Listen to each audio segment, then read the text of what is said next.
essa teoria, então, da síndrome de adaptação geral, que nos dá a maioria dos parâmetros, a maioria do embasamento teórico dos modelos de planejamento no treinamento. Ela possui alguns erros por esses detalhes ter sido criada e testada em um modelo de testes em fármacos e da resposta do organismo a esses fármacos, não necessariamente da resposta do exercício. E sabemos que o nosso corpo ele pode se adaptar por diferentes caminhos. Por exemplo, quando se fala em treinamento de força, eu posso ter adaptação ao treinamento de força do ponto de vista neural, que é devido à melhora do recrutamento de unidades motoras, ou do ponto de vista morfológico, que é uma mudança do padrão de síntese proteica ao longo do tempo para uma maior conexão e eficiência de conteúdos de tradução dos nossos genes que produzem as nossas proteínas, fazendo com que a longo prazo eu tenha um aumento significativo da síntese proteica. A questão é que, qual que é o limite dessa adaptação de recrutamento de unidades motoras? Qual que é o limite dessa adaptação de síntese proteica? Talvez o limite do recrutamento de unidades motoras é o limite de anos e anos treinando força máxima, onde o meu cérebro já não consegue mais aumentar o potencial dele de estimular unidades motoras que estavam, entre aspas, adormecidas, ele já chegou no máximo. Porque a gente não aumenta ao longo da vida a quantidade de unidades motoras que nós temos. Nós aumentamos a capacidade que nós temos de alcançar até 100% do máximo de unidades motoras que temos disponível para uma determinada musculatura, para um determinado ângulo articular. Então existe um limite, porque esse limite é determinado pela quantidade de unidades motoras que eu nasço com ela. Do ponto de vista da hipertrofia, algumas teorias tendem a dizer que o limite da hipertrofia está em uma saturação da capacidade dos mionúcleos de produzir essas novas proteínas, de fazer essa tradução do código genético em novas proteínas a partir do estímulo mecânico. Ou seja, nós também nascemos com uma quantidade ali, entre aspas, restrita de mionúcleos, onde vai chegar o momento que eu posso alcançar esse teto de hipertrofia. Eu já não consigo aumentar tão significativamente mais a minha massa muscular. Mas aí nós não discutimos sobre os recursos que eu posso tentar utilizar para alterar esse limite. É possível? Será? Do ponto de vista aeróbico, que nós discutimos, existem vários genes que codificam e modulam a resposta do VO2 ao exercício. E são muitas vezes esses genes, essas características hereditárias que nós trazemos conosco no nosso código genético, que explicam a grande variância de resposta do VO2 à carga de treinamento. Indivíduos que com elevadas cargas de treinamento aeróbico melhoram somente 5% do consumo máximo de oxigênio do VO2, enquanto indivíduos que melhoram até 20% do consumo máximo de oxigênio. Então a gente tem, enquanto faixa de ganho de percentual ao longo de anos e anos de treinamento para a maioria dos indivíduos, em torno de 5 a 20%. Então, se você já tem um indivíduo com baixo VO2, o teu limite de ganho dele não é um limite tão grande. Você vai ter aí, talvez uma faixa de 20% ou menos. Poucos foram os casos na literatura que nós tivemos faixas de aumento do VO2 tão maiores do que isso. Isso numa perspectiva de limite de adaptação da capacidade a longo prazo. Mas e pensando no outro lado na curva, no limite da capacidade do indivíduo de suportar aquela carga dia a dia devido à fadiga, necessitando de recuperação. Como é que isso afeta a longo prazo? Então a gente agora está pensando no outro lado da curva, ainda entendendo que esse modelo da síndrome de adaptação geral, postulado ali por Ranselli, pode dar uma certa base teórica para a gente pensar todo o processo de treinamento esportivo. E aí, nesse caso, sabemos que quando se fala de carga de treinamento excessiva, ou síndrome do excesso de treinamento, ou overtraining, né, que pode vir por uma carga mecânica excessiva, uma carga metabólica excessiva, uma carga fisiológica geral excessiva, né, ela pode gerar distúrbios na homeostase, no equilíbrio do nosso organismo. E esse distúrbio vem geralmente por sinalizações como dano muscular, que é quando a fibra se desorganiza.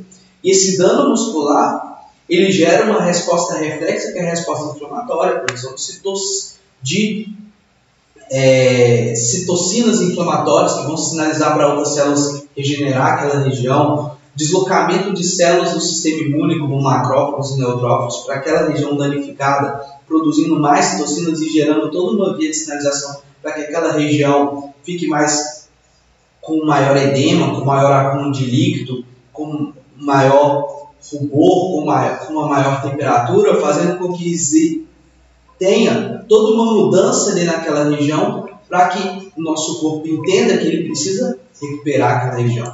O problema é que nessa situação de inflamação, seja local, seja sistêmica, alguns produtos são produzidos. Esses produtos são as famosas citocinas, que são proteínas produzidas por células do nosso sistema imune, que são sinalizadores inflamatórios em algumas situações. Sinalizando para o nosso corpo que em determinada região tem inflamação, está precisando acontecer alguma coisa ali.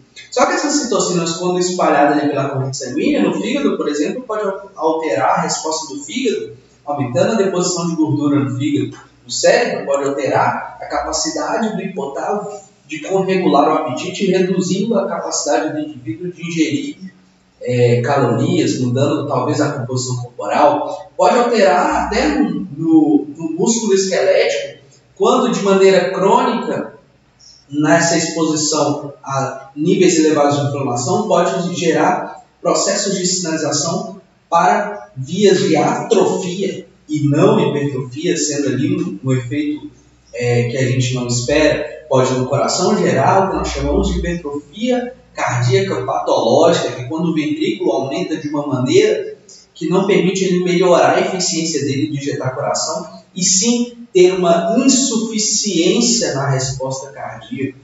Então, de uma maneira crônica, deixar o sujeito próximo ao teu limite fisiológico, do ponto de vista de carga diária, levando a eventos de maior necessidade de recuperação, sem deixar que ele o recupere, e acumulando essas cargas ao longo do tempo, do ponto de vista fisiológico e cronicamente, você vai gerar respostas adaptativas extremamente negativas, que no longo prazo vai fazer com que esse indivíduo não alcance o potencial máximo dele de adaptação fisiológica, não chegando nem perto do que seria um limite de adaptação fisiológica no longo prazo.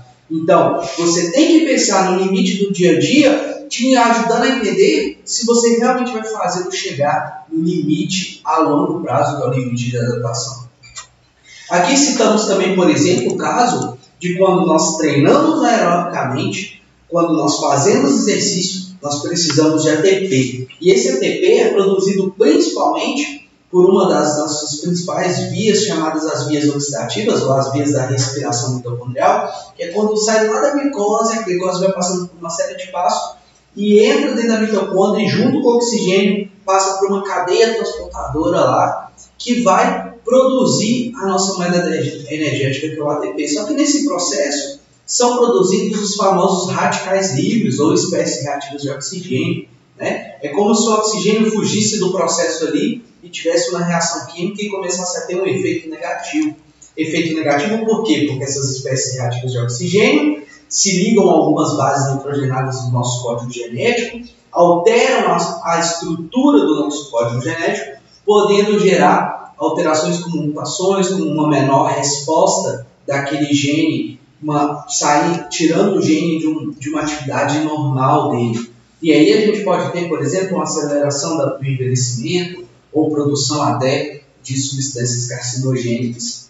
Mas o nosso corpo é muito inteligente, ele tenta manter o equilíbrio. Da mesma forma que ele produz espécies reativas de oxigênio, que também são importantes para as sinalizações de adaptação ao exercício, mas caso ela seja excessivamente produzida em situações de excesso de carga de treinamento, eu também produzo muito antioxidante. E o corpo vai tentando manter essa balança. E quando essa balança não é bem equilibrada, eu treino muito mais e produzo muito mais radicais livres do que a minha capacidade de produzir antioxidante, de equilibrar isso.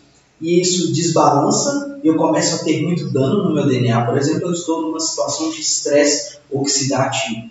É claro que o nosso DNA tem toda uma série de mecanismos de reparo e proteção para tentar proteger disso. Mas pode acontecer de no longo prazo ele não conseguir se proteger tanto quanto a gente esperava e a gente poder, por exemplo, aumentar a taxa de morte celular. Porque toda a nossa célula tem uma taxa de idade, ali, tem um tempo de vida dentro do nosso corpo, e o nosso corpo ele renova a todo momento, a cada segundo, e isso é determinado pelo nosso código genético. E aí essas espécies reativas podem alterar todo esse processo.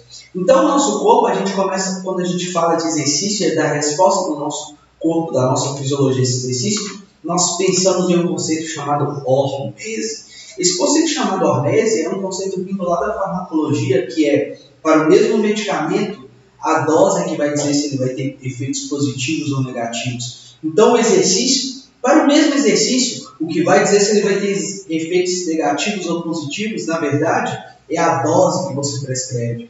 Mas não é tão simples assim, não é só a carga de treinamento daquele momento, daquele dia, é o quanto ela se acumula ao longo do tempo, quanto de recuperação você propicia entre momentos, o quanto o indivíduo tem de característica genética prévia que o faz estar mais suscetível a precisar de mais ou menos tempo de recuperação. E a gente discutiu isso no primeiro dia, mostrando, por exemplo, o caso da CTN3, indivíduos que têm alterações no gene que codificam essa proteína chamada alfa-quitinina, têm um sarcômero mais frágil, tem uma hiperprodução de dano muscular por essa maior fragilidade do sarcômero, inflamando muito mais do que outros indivíduos. Esses indivíduos têm uma necessidade de um tempo maior de recuperação. E aí, se você faz um treino padronizado para todo mundo e não leva isso em consideração, o que você está fazendo é que o seu treino serve para um, levando para efeitos positivos, e para outro, o seu treino leva a efeitos negativos. Você vai ficar tateando no escuro, de olhos fechados.